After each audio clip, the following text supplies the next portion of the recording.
Welcome to the Seeking Justice podcast, a podcast dedicated to exploring and spotlighting issues of justice and injustice throughout the world. I'm your host, Benedict Bloggs, a passionate and dedicated social and environmental justice advocate throughout my entire adult life, and now a barrister at law and international human rights advocate based in Brisbane, Australia. I want to use this platform to give a voice to the voiceless, to interview interesting guests working on important human rights and social justice and environmental issues, and as an independent media mechanism to carry on call forth positive change in our societies and our world.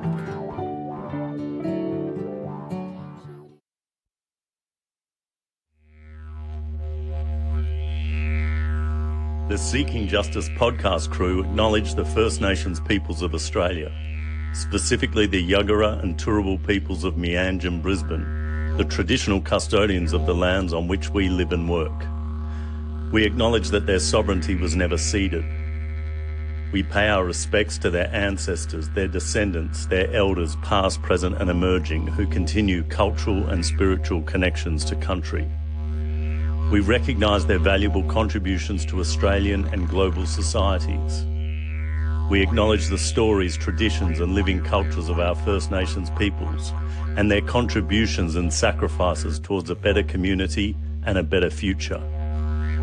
We also acknowledge the need for all of us to reclaim our own indigeneities from the lands from whence we came.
Okay, everyone, welcome back. As part of the Seeking Justice podcast, being a former award-winning slam poetry is not cool anymore, I know, and a musician, I want my guests to come on, if they feel comfortable, to share a poem or a song that has inspired them or represents what they do, their work in the world, or has some relevance to them. And being a creative segment, it's completely creatively interpreted by my guests and they can do whatever the hell they want, really.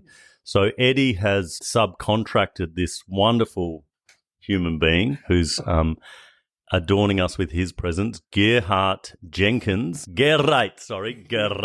In the Germanic. Oh, yes. Is also a Celtic origin name.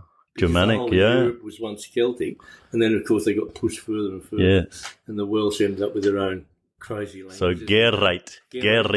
And Gair for short. Gair for short. Gair-with-the-Hair. Our Welsh Gair-with-the-Hair. He's got an amazing T-shirt on, he was just telling us about, Royal Indigenous Surfing Australia. Yep. His friend was an Indigenous surfer who competed and won the Pipe Masters. And Robbie Page. And he's still, an advocate for...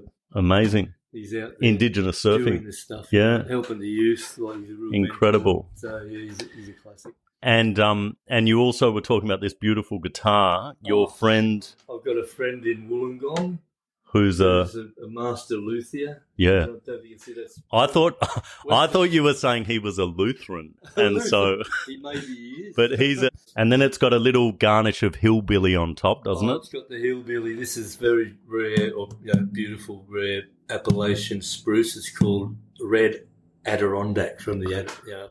And I understand J.D. Vance, Vice President-elect, has kissed this appellation in hillbilly elegy, as he did. So he didn't have it on his couch. Don't worry about that, anyone. But he did have that in the hillbilly elegy. And then so your Lutheran Luther friend, he has made guitars for John Butler, you said? Yeah, and he was travelled with the Waifs when they were first fledgling little group. Amazing, yeah. He and his wife, and the story is very interesting. Actually, just a sideline. Yep. We love sidelines, by the way. Sideline. I'm the segue of segues. Oh yes. And so, this beautiful man wanted to make guitars for a living. Yes. Even though he sort of worked in the steelworks and yep. blah blah blah. His beautiful, ever-loving wife said, "Why don't we travel around Australia when they were young to try and promote his." Luthering. Yeah. Because he could go to the folk festivals and there was always an workshop, Yep. And he's got some other great, renowned friends who sort of helped him along the way. And sorry, where did he learn to be a luthier? Okay, so there's another beautiful man, Jack Spira, who's another renowned luthier, the Dandenongs. Yes. And my mate Dan happened to be at a folk festival in Braidwood one day. Yep. Ducked down there from Wollongong. Just 19-year-old, just wandering around. He saw this guy actually in the process of making a guitar at the instrument maker's workshop. And he was so, taken by it that he actually started to talk to him. And Jack Spira is the most beautiful, giving, not one of these people who hoard their secrets. Their knowledge, Their knowledge. And he actually went to put himself in the London School of Furniture to learn wow. Yes. So now he's a world-renowned luthier. Incredible. Under the radar, these people, you can't sort of look them up in the phone book. Yep.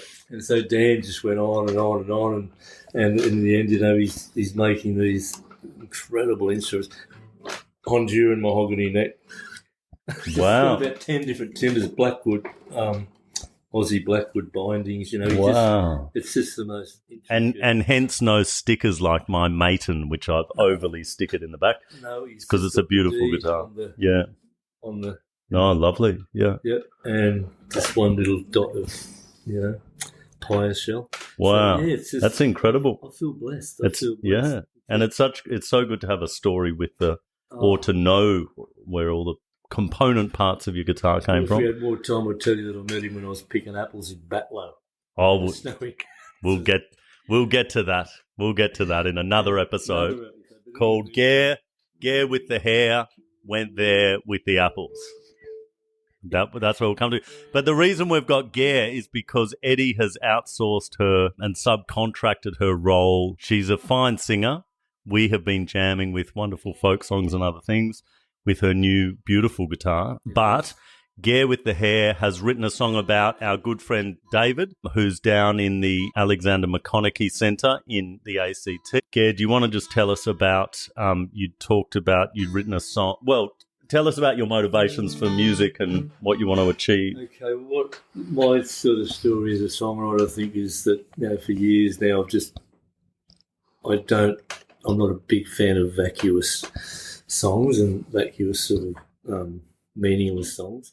Yes. And I think, being a Celt, again, being a Welshman and being brought up with an anti-royalist dad and, just sort of fighting for the underdog. And I just remember my sort of avenue into this with Dave was actually through Julian, because years ago I wrote a song. Julian Assange being that. Yep. Sorry, everybody. And, I just remember being absolutely dumbfounded that intelligent people that I'd friends, educated, and you'd talk to them about Julian, after the Ecuadorian, especially after the Ecuadorian embassy, fiasco where they just ripped him out of there and chucked him in the marsh. And I remember speaking to this lady, and she was actually, I mentioned her name, but she was educated and, I thought a very aware person. And she said, aren't they still trying to get him on those rape charges in Sweden? And I went, oh, my God, the propaganda has been so powerful. The mainstream and media. They drink the Kool-Aid. And they drink the Kool-Aid. It's all a psyop for and they did it so well, as we know, all those powers that be, and, the sort of machinations. And so I thought...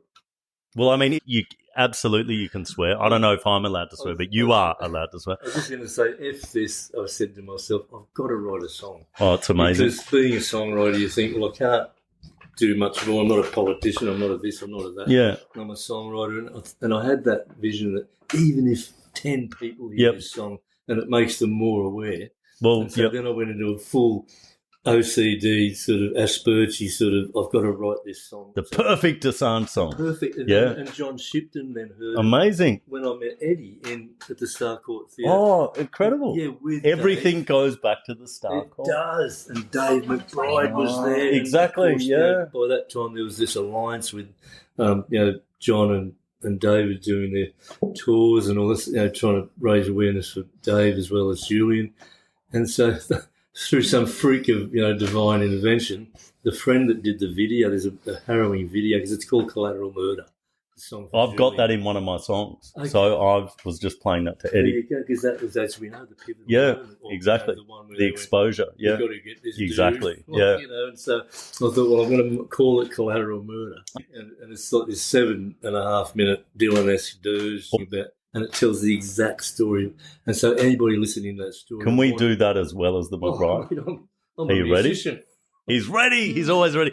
Well, I just wanted to interject when we were talking about, psyops by the intelligence state. And if anyone had any reservations about thinking that even happens, just look at the fact that the former deputy head of ISIS and Al-Qaeda could be a liberating freedom fighter for Syria. I mean, the way the Western mainstream media has whitewashed that whole escapade is mind-blowing. It's mind-blowing. But they're just becoming so careless and carefree about the way that they do it anymore because they know most people probably aren't tuning in or they just believe it or they just drink the Kool-Aid. It is. And then the truth comes out a long time afterwards or whatever it might be.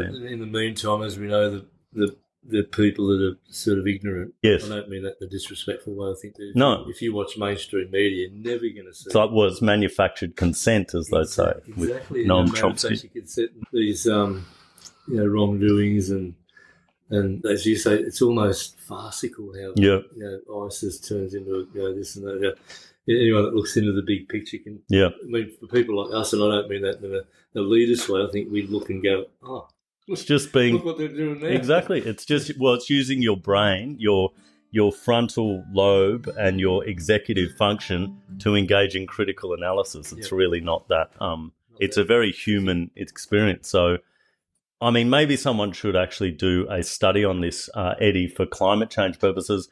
Is there more carbon emissions coming out in the form of methane out your backside from engaging in the cognitive dissonance of drinking the Kool-Aid? Yeah. Because it might be more sustainable just to be, a rational human being, believe in logic, the rule of law, those kinds of things. But anyway, who knows?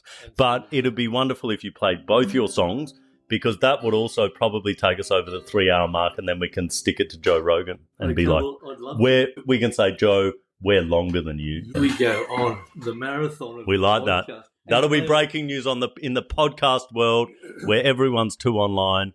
Seeking justice is longer than Rogan. That's what we want. And can I just interject here once more and just say that about the song for David?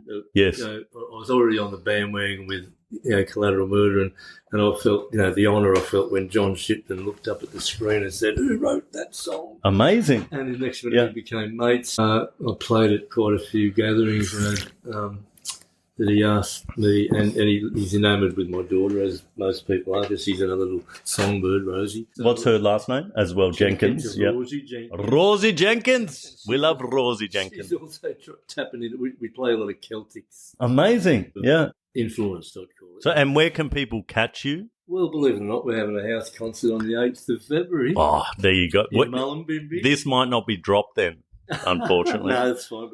The 8th of February. You can catch him in the podcast. 3rd of March. On the where? Yeah, outside the bloody court. Who could be... Sell your tickets to Taylor Swift. Sell your tickets to Oasis. You don't need to go to any of that. There's no ticker tech cartel conduct here. This is free music for the people by Gair Jenkins, Gair-with-the-Hair. Let's hear, Collateral Murder. for Julian Assange, and then we're going to hear what's the David song. Oh, okay. So really quickly, what happened after John and I became mates? Met Dave that night with Eddie.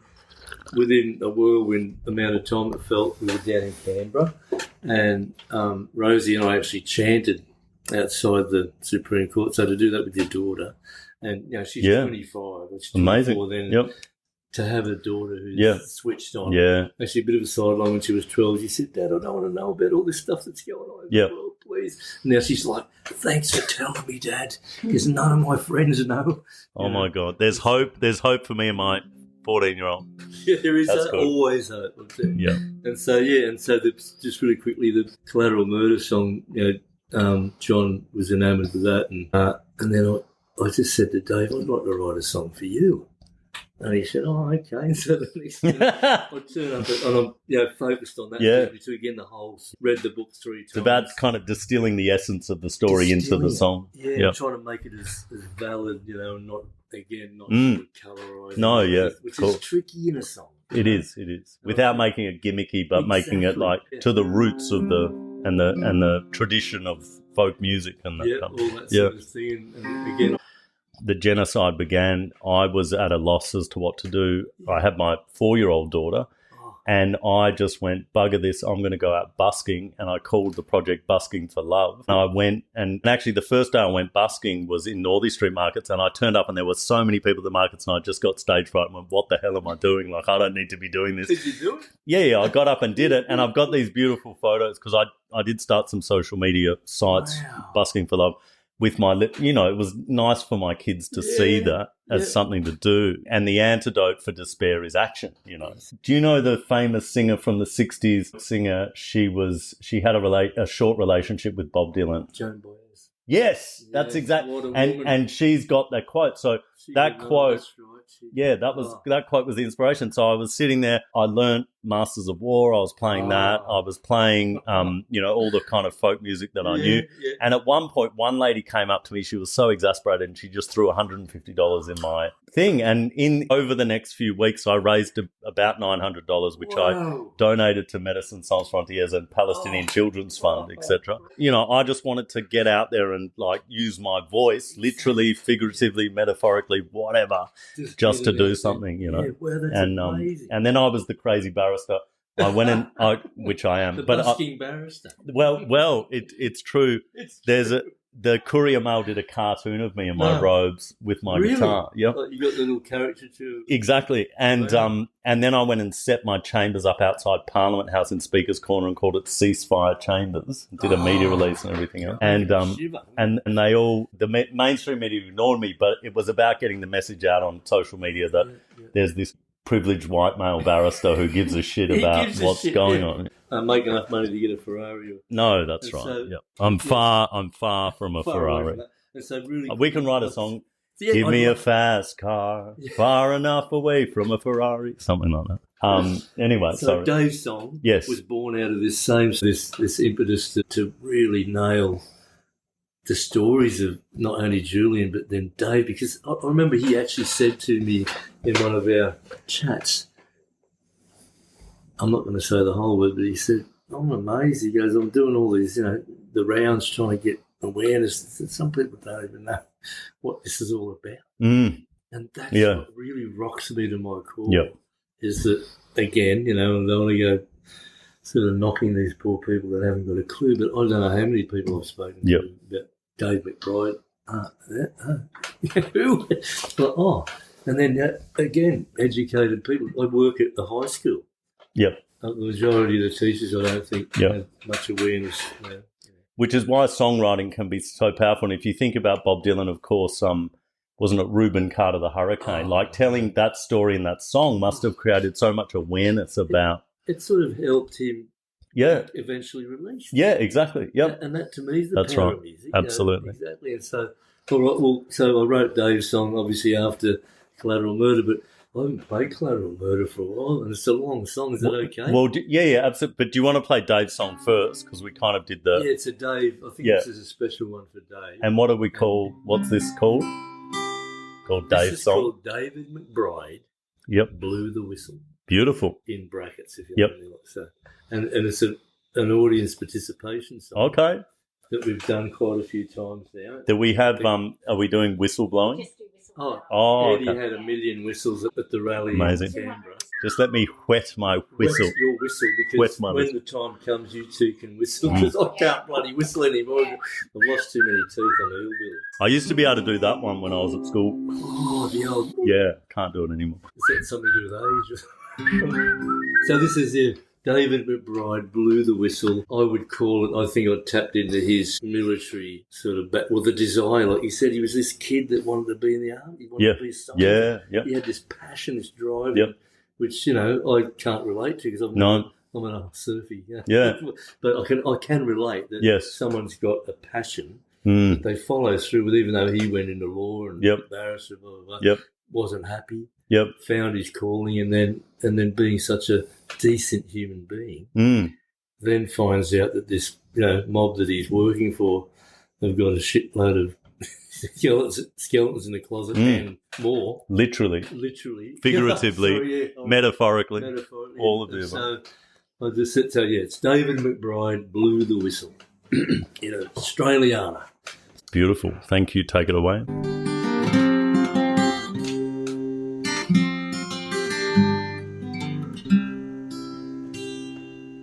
David McBride was filled with pride when he joined the Australian Army. It was a dream realised for David McBride to be serving his country. And some years before, he studied the law in Sydney and then Oxford University. But he knew from the start, deep in his heart, he was destined to be in the military. And so he joined the British Army, gave his best for 6 years, and he rose to the rank of a major, a position deserved for the way that he served with exemplary behaviour. But his home was Australia, and when he finally returned, well, he worked in the law as a barrister. But he felt unfulfilled, for in his heart still he was longing to be a soldier. And David McBride was filled with pride to become a lawyer in the Australian Army. And David McBride swore an oath to abide by the morals and laws of his country. That's why he had to make a stand when in Afghanistan he discovered ill deeds and wrongdoings, from cover-ups in the ranks to civilian killings, and the accounts were disturbing and chilling. And as the evidence grew of the sins of the few, well, he knew that he must do his duty and report what he knew, because it was true. So he informed his superiors diligently, but his concerns and his fears just fell on deaf ears. They tried to bury the guts and the gristle, but as a man of the Lord and all he stood for, he knew that he must blow the whistle of honesty, of truth and morality. He knew that he must blow the whistle. Now his government's so vile, put him on trial for revealing hard truths to his nation.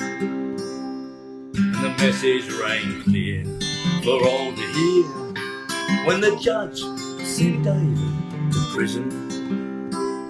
If you step out of line, you'll surely do time, and will make you not a hero, but a villain. While they gave the VC to a madman who's free, who killed Afghani civilians with glee. But in the midst of their hypocrisy, their lies and deceit, well, David was true to his station. Yes, he did the right thing. He served his country, not a king, and the truth will be his vindication. And David McBride had the truth on his side. You ready? The day that he blew the whistle.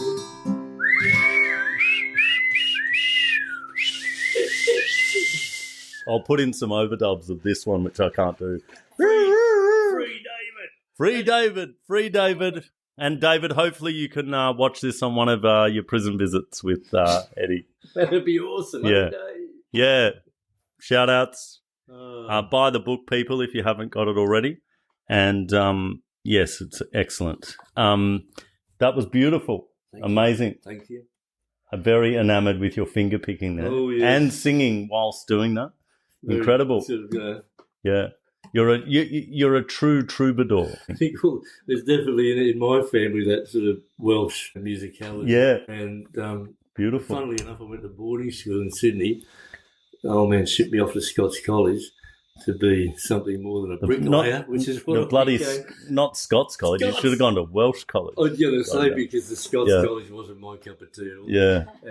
And in the music class, I remember this old fuddy-duddy teacher, and even at the age of 12, I must have had a penchant for string because I wanted to learn the violin. Oh, yeah. But I think I'm a bit on the spectrum. Yep. And I could never read, to this day, don't read a note of music. So this old teacher's trying to get me to look at the score, and I'm like, and he wrote on my first report card in, first form or whatever they call it, year 7, this boy has no musical ability. What? That is unbelievable. True. But this is how, this has happened time and time again with adults, especially in a certain era before there was kind of knowledge about, you can't sing, shut up, and then they never sing again for the rest of their life. I was contracted by the State Library of Queensland to fly around Queensland teaching slam poetry when I had gone down to the Opera House to perform, and I was I won the Nimbin Performance Poetry World Cup, as they said, tongue in cheek, because apparently it was a breakaway, like a rebellion. Not that ever happens in Nimbin, of course. Rebellion breakaway from the Byron Writers Festival. So they had that down there. But what was amazing was, I went out to places like Longreach, Barcaldine, like the mayor turned up to the poetry workshop along with like the little gangster rappers who were 13. But then some like lovely, middle-aged or older women or men, and they, it was a common theme where people would be like, I've just always wanted to perform on a microphone and I've always been too scared. And it was just the group therapy of like, if you can walk, you can dance, if you can talk, you can sing, you can do poetry, anyone can do poetry, you can paint, anyone can paint, you can draw, some people are more gifted than others, sure, but you can still do it, you can still express yourself, you can use it as a medium. And and just having people feel restrained of not expressing themselves their whole lives because some stupid teacher said something, but honestly said something like that, or that's pathetic, can't draw, you can't do that. I was lucky when I got to 20 years of age. Yeah. I was as stoned as a mag, excuse the language. Yeah. But I don't partake in it anymore, but at the age of 19, 20, I had a little bit of that. And this hippie mate just, put a guitar in my hand and said, it's not that hard. Oh, yeah. 3 chords and I'm a guitar player. Yeah, exactly. Most songs, 99% of all songs in the world have 4 chords or 3 chords or whatever. Yeah, exactly. And so that was it for me at 20. It was like, I found what I want to do on the planet, Amazing. Well, and given we're hurtling toward the irreversible climate apocalypse, people out there, justice seekers amongst us, if you've got anything on your bucket list you still want to do, go and do it. I had my 5th midlife crisis last year and I did a scuba diving course, which I'd been wanting to do forever, and I was too scared because of the claustrophobia. And in the end, I didn't like the breathing, just was second nature, nothing worried. On the 4th dive, we ended up in a school of grey nurse sharks, and it was all just amazing, and it's just been amazing ever since, except when I nearly died a couple of times, but that's just me. Yeah, exactly. You got your scuba? Yeah, but it was just like, I used to, when I was young, I was very introverted and very shy.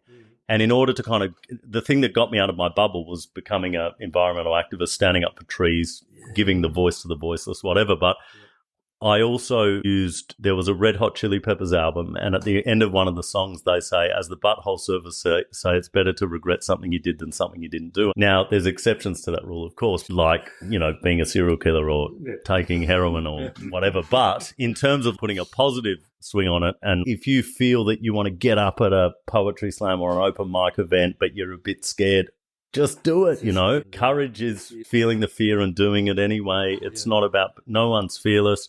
As someone who, I'm pointing to Eddie as well, who does, and all my colleagues who do get paid to talk and advocate for a living, there's always nerves. Nerves are good. Nerves make you perform. There's no such thing as nervousness, and we love to self-criticize and self-compare against this abstract perfection that doesn't exist. We're just go and do it. And my favourite. And be nice to yourself when you do it. I think I always look at, I feel really, really sort of empathic towards anybody that says, "Oh, can I sing off that song?" Yeah. And I say, go and live in an African tribe. Yes. They all sing. And you have to, yep. Because it's just part of the fabric. Well, and it's just a muscle. Like my dad's second wife, she was a professional singer her whole life. And she rewrote the hymns for the Archdiocese of Penrith, I think, or something like that. But yeah, I know that's a bit interesting. She was a goddess worshipping pagan Catholic, if you can put that together. But amazing human being, and she said the same. She was just like, I just tell people, I've been a professional singer my whole life. You've got a muscle. Exercise the muscle. You can sing. Yep. Anyone can sing. Yes, there are different people who have different pitches, different this, different that. Who cares? Anyone can sing. So join a choir now. We can have a creative autocracy where we dictate people go and express themselves in positive ways. So this next song is going to be about the wonderful, amazing, inimitable, certainly all these people are inimitable. Eddie's inimitable. Gair-with-the-Hair's definitely inimitable. Robbie was inimitable, and David McBride inimitable, and Julian Assange definitely inimitable. And it was just such a glorious day for him to realise his freedom, for his family, for his wife Stella, for John and Gabriel, for the kids, for the whole country, for the world. I mean, it's so rare that we get these, that the justice seekers get to see justice with all this injustice in the world. So in terms of giving people hope who are part of the campaign that it actually made a difference, that, and up against the frickin' might of the US empire, it's incredible. And it was so amazing. I think I had a tear in my eye the other day watching him stroking a lamb somewhere. But I mean, it was just such a testament to freedom and liberty. And I walk down the beach here and I think about, what else is going on in the world and where else I could have happened to have been born, but I just happened to be born here in this body and form and whatever. So there's a lot to be grateful for. That's sometimes a little bit hard to swallow too. Yes. We do live in this, I know, very special, I would say, realm where we don't know what it's like to have. That's right. Rockets blowing up your house. Absolutely. I love interjection. That's where the PFAS class action was, in Williamtown, because it leaked out from the firefight, aqueous film-forming foam from the firefighting. Oh, my God. Same as Darwin, Yeah, and so whoever had the amazing idea that the commercial airport is next door, okay, and I'm there, and I had it, because I've been writing a Palestine song too. Yep. Not today, but, and so... We'll definitely get you back on for that, because that's a big part of the podcast. Well, that's my latest. Yeah. And so, like all of us that are into this sort of justice, the justice road, and so really quickly, this shows you, or showed to me, it was the most incredible juxtaposition. Father in his maybe early 30s with a little 5-year-old boy, and I'm just sitting there reading a book, waiting for my plane, and I look up, and they've got, of course, the big glass, windows that look out on the runway. And you can literally see there's a Virgin or Jetstar plane landing here, and then just off in the distance there's this, bloody whatever they are these days, F-15 fighting. Yeah. And like there's this afterburn glowing in the night sky, and the dad's there going, the son going, like it's some fucking exciting thing. And I thought, and I wrote a poem. Amazing. And it was all about how, it's in my phone, because what I thought was, if that dude, and his son were in Gaza right now, and that fighter jet was coming towards them and going, I don't think they'd be all jubilant and exuberant and excited and, fascinated. And, what's the fascination? It's a killing machine. Oh, exactly. And yet we're taught, chit-chat. Yeah, it's all propaganda. I actually, but it is a bit passionate. All of the weapons dealers and manufacturers that are profiteering off a genocide. And there have been amazing actions in the UK where they've taken apart Elbit systems, etc. And, people have got arrested and they've taken responsibility for their actions. Yeah.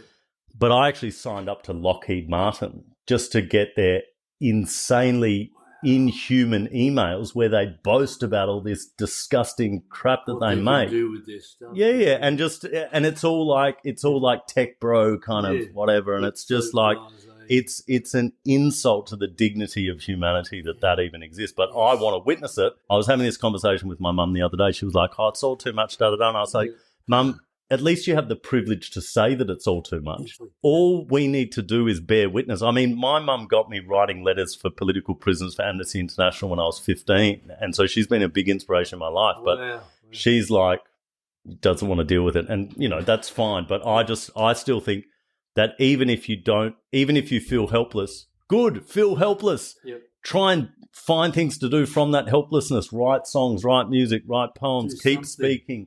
Keep speaking out. Do something. Yeah. Do something. Don't just turn off your humanity. Don't harden your heart. Don't kind of fall in a heap. Yeah. It's just so important to do that and to take that action. And again, as you said, in this privileged country, we get to watch fighter jets landing. Well, and I was going to say, just from what you were saying, we went to the fireworks on New Year's in Brisbane. We took the ferry with my 2-year-old and my 5-year-old. My 14-year-old was elsewhere. And we'd gone to, talking about like the glorification of the military and militarisation, they have this event in Brisbane every year called River Fire, where they used to fly a jet fighter that dropped a fuel bomb. Like now that but now that climate change is the thing. But everyone get down for River Fire. I mean, my dad used to take us out to the RAF bases for all the air shows, and it's all about that, and it's all about glory.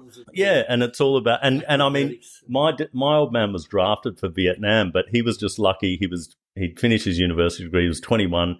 He went to Duntroon. He was lecturing actually as a 21-year-old other officers in physics and radiometry or something. Yeah. And then there was a change in government and the draft got scrapped and he didn't have to go to Vietnam. So he was lucky. But in any event, he still used to take us to these RAF shows and whatever else. Anyway, we had gone to the River Fire a couple of years ago with some friends, and their daughter freaked the hell out because they bring in these big like war helicopters and stuff. Incendiary devices, whatever. Yeah, but they just come in really low, and it's like this thing that's meant to excite. But their daughter was just freaking out, and it was just like really disproportionate freaking out, and I was just like, wow, was she like, is this a past life thing, or is something going on? Like, what's going on? So we went to the fireworks last year, and my 2-year-old was 1 and he was fine. This year though, he totally freaked out. And so in the end, because I've been exposed to everything, as we all have on the live stream, about what's happening in Gaza, and people have been posting, New York or Sydney fireworks and Gaza bombs going off. And so I was kind of holding him because he calmed down when I was holding him, and I had my eyes closed, and all I could be thinking of is people in Gaza holding their children. Yeah. But I had the privilege of knowing that this was A, it was fireworks, and B, it was going to end. And then I couldn't help but think of like, imagine being in this position when you don't know it's going to end, you don't know you're going to be alive, you can't tell their children you're going to be safe.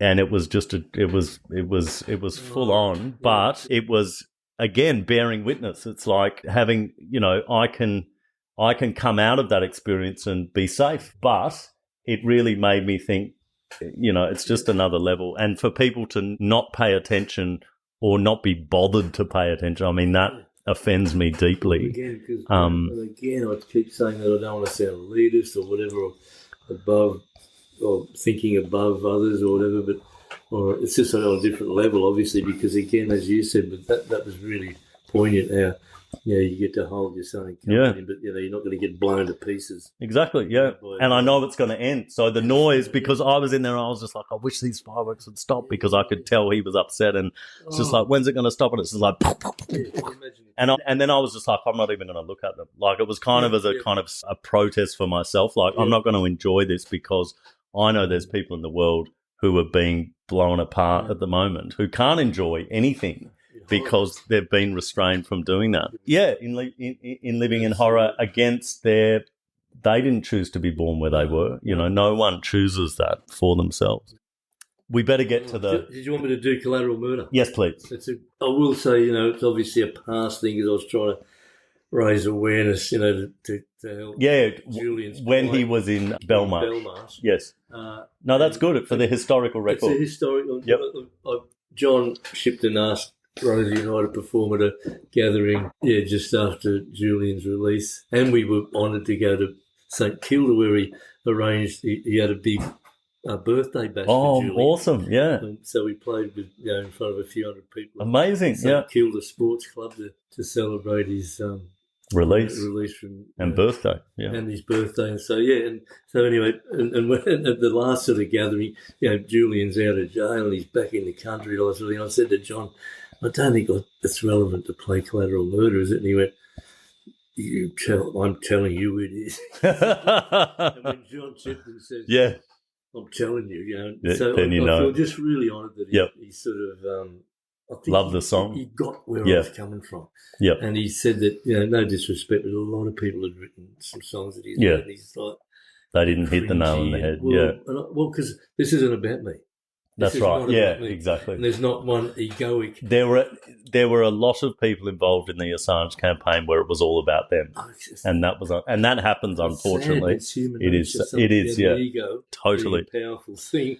And totally, I've battered mine enough to know that it's not about me. You're enlightened. I don't know about enlightenment. You've got the Gair-with-the-Hair enlightenment. So because I'm a blues lover. This is actually, I did it in a blues dirge. Beautiful. One of the most. Yeah, well, can we just promote you quickly? You on SoundCloud, Spotify? This song is on my daughter. I hate Spotify, by the way, but I don't touch that. But, and I'm a bit of a bohemian, whatever, I can't use a computer at 63. Wonderful. Luddite, I think we call it. I'm a Luddite. But Luddite needs to be given a positive.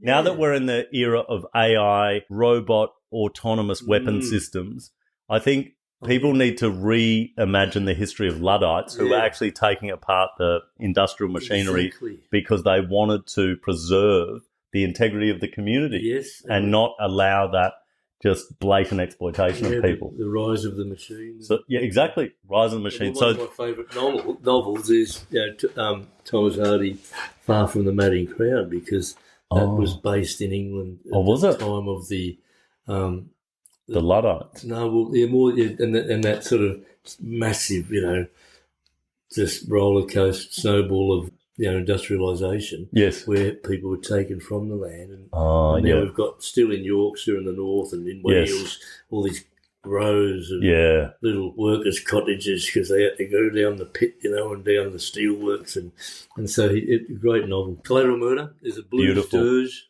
We love it. I used to rap with a 10-piece brass band. They played more New Orleans funk, but a lot of them studied blues. Wow. And at the Conservatorium in West Australia. Oh, my God. Yeah. It was a community brass band.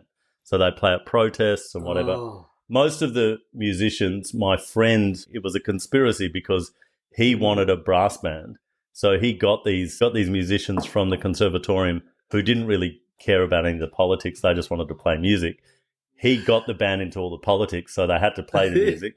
And then he got me and this other guy to rap with the band, which the musicians hated, but then it made us cool and we played at nightclubs and at festivals and stuff.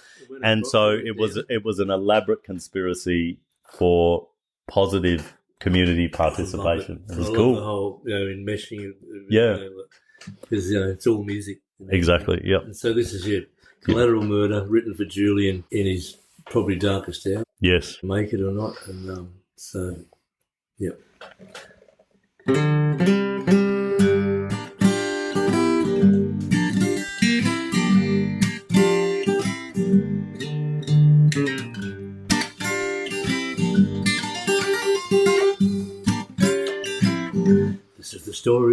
a journalist named Julian Assange who told the truth. Because he found the evidence, oh yeah, he had the proof of collateral murder committed by the US in Iraq. And the images were brutal. Oh yeah, the images were stark. There's an Apache chopper, it's hovering in the sky over downtown Baghdad. 16 civilians are about to die. For little did they know what was about to go down, because they were just standing around talking, oh, like we do when we're downtown. Yeah, they were just standing around talking, oh, like we do when we're downtown. And then the guns started firing, taking them out one by one. You could hear the soldiers laughing and joking as they watched them run. And there were 2 Iraqi journalists reporting for Reuters at the scene. And they were both carrying cameras, not guns, you can easily see it on the screen. But the soldiers said they had weapons and looked like insurgents, but you can't see that on the screen. And then the soldiers kept on firing, taking them out one by one.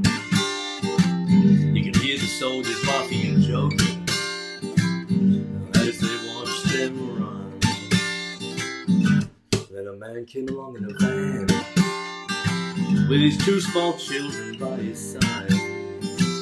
He hadn't done anything wrong, oh, he had no reason to run and hide. He was only trying to help the wounded, but the soldiers sound like they're playing a game. They open fire on the children and the man, and the bullets keep falling like rain.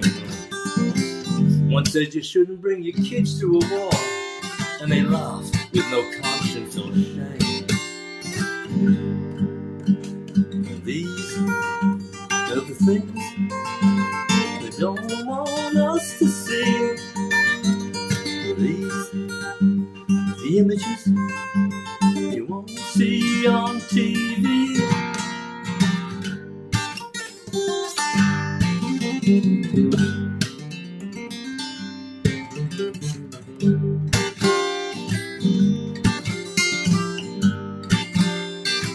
So if you don't keep quiet,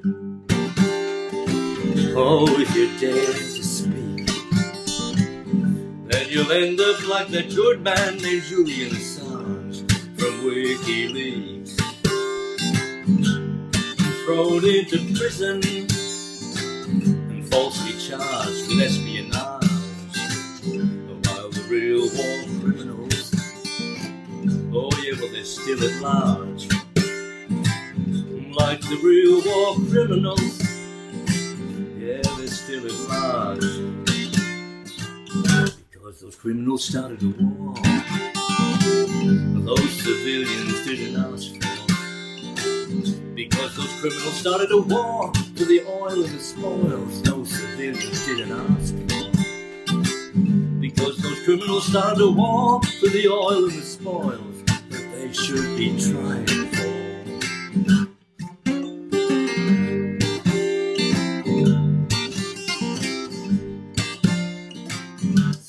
Value your freedom,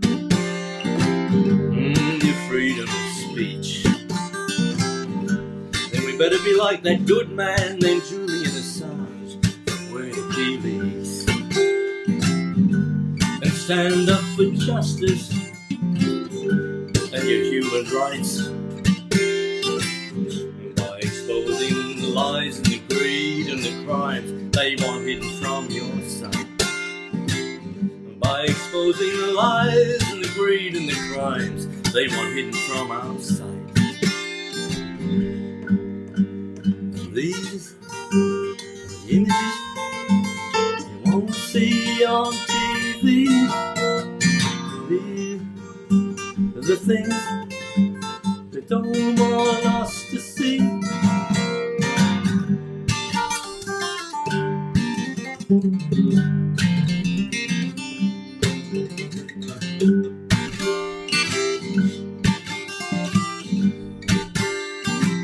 Because those criminals started a war, those civilians didn't ask for. Because those criminals started a war for the oil and the spoils those civilians didn't ask for. Because those criminals started a war for the oil and the spoils that they should be tried for. Because those criminals started a war.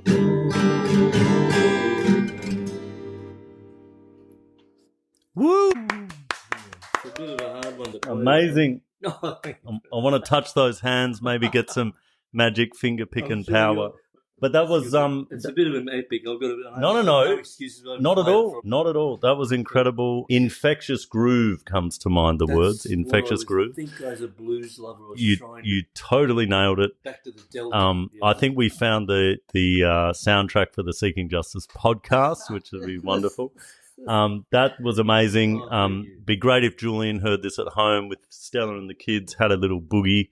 And thank you so much, Gair, for just dropping in with an amazing synchronicity. Well, I've been dropping in every now and again and having a jam with Eddie. Oh, wonderful.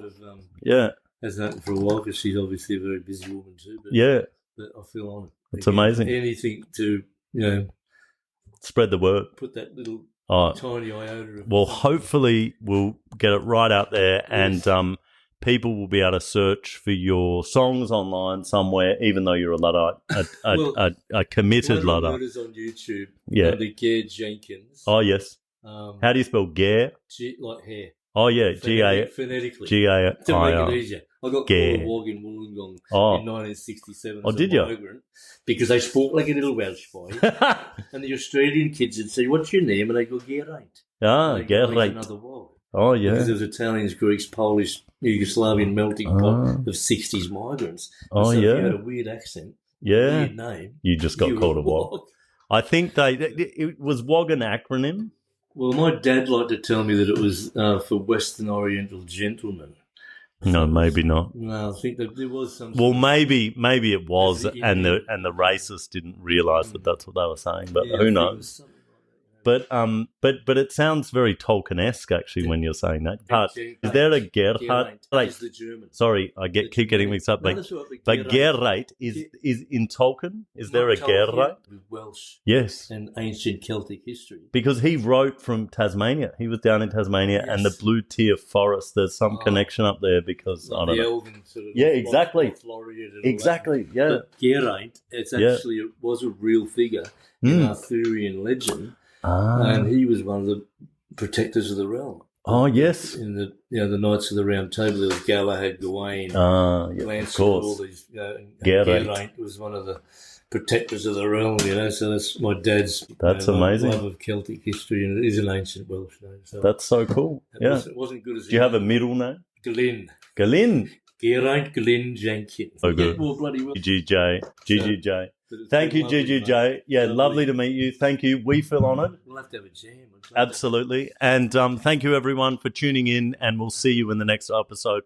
Don't forget to subscribe. Don't forget to share. Don't forget to like. And, go play some music and enjoy your day, evening, week, month, year. Get active, get out there and do some amazing and positive stuff for the world. Thank you. Spread the word. That's right. Spread the song. Spread the word.